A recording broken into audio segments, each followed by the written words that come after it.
As you can see in the video, the hose installation process probably take within an hour.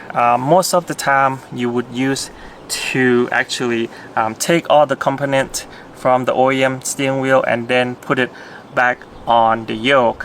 Just follow the whole step-by-step installation. It shouldn't take that long, and it would be a little tricky if this is your first time to remove the stock and then put it back in the new one.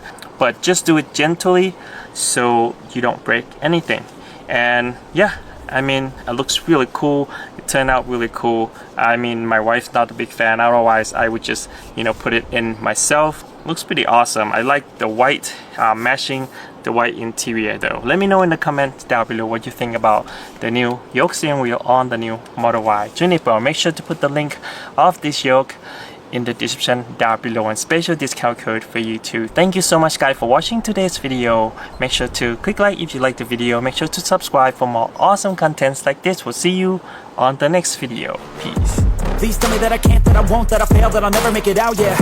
Please tell me all the bad, never good. Fill my head full of every single doubt, yeah. Please say any negative thoughts. I pop off when I hear people say I cannot. I get off to the thought of proving everyone wrong. I won't stop to the top, so you better back off and get lost. I'ma stay loud, stay proud, never running out, never heading south. I'll be spreading out, call it word of mouth.